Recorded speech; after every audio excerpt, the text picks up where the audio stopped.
So we have our last presentation, the fast monocular visual-inertial initialization leveraging, learn the single view depth, but this is nominated for Best Student Paper. The stage is yours. Hello everyone, I'm Sai, and today I'm pleased to present our research on fast monocular visual-inertial initialization, leveraging learned single view depth. Visual inertial odometry, or VIO, requires accurate initial conditions to run. Current state-of-the-art methods require 2 seconds, large parallax, and many features to initialize. In this work, we propose a new initialization method for monocular VIO using learned monocular depth. Our method is shown to be faster, more accurate, and more robust, initializing in only 300 milliseconds with low parallax and as low as 15 features. Current state-of-the-art monocular initialization methods, such as Dong-Xi, use image tracks and IMU measurements in a VI-SFM to solve for initial conditions. And large number of features are required to initialize. As a first step, a linear system is formulated where landmarks, velocity, and gravity are estimated.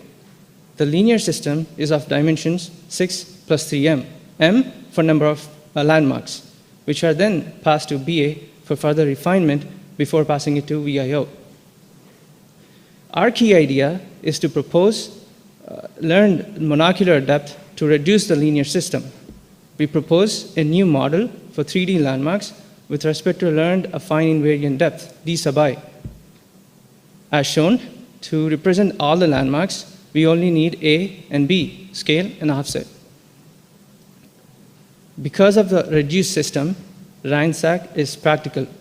Our minimal problem is reduced from 6 plus 3m, m landmarks to just 8, no matter how many landmarks there are in the system. Just like before, we use a linear system and pass that to a BA to refine the results before passing it to VIO. Our linear system is considerably smaller than the baseline ones. We are replacing m landmark positions with A and B, again reduces to 8. This gives you a pictorial representation of the normal equations of the baseline and ours.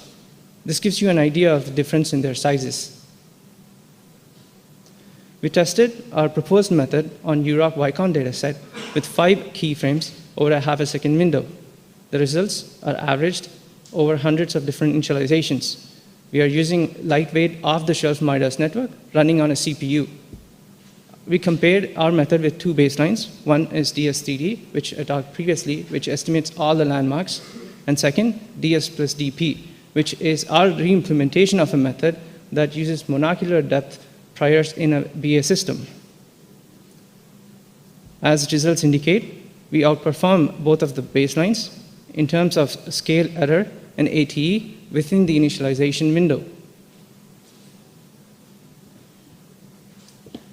We also tested on TUM-VI dataset with 5 keyframes and only a 300 millisecond window, which is the shortest ever reported for this problem. And we found reasonable performance of MIDAS network on fisheye images despite just being trained on rectified images. Again, as results indicate, we were able to outperform baselines in terms of within the initialization period, as well as the whole VIO tracking error. To test our method to robustness to outliers, we introduced a large random noise to the measurements for different outlier percentages. And our method shown to be more robust to outliers than baseline. And note, RANSAC is very crucial for our performance. And to test robustness to tracking failures, we reduce the number of features available to VI-SFM.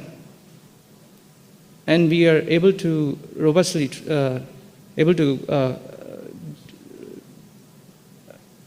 initialize with just 15 features for more than half of the time. Our system can quickly initialize with only 15 features, but baseline fails to initialize in reasonable amount of time.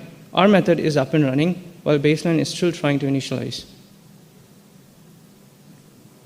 In conclusion, we proposed a new state-of-the-art monocular visual-inertial initialization method. Learned monocular depth is leveraged in linear initialization step Small linear system makes RANSAC practical and shown to outperform strong baselines in terms of speed, accuracy, and robustness. Thank you.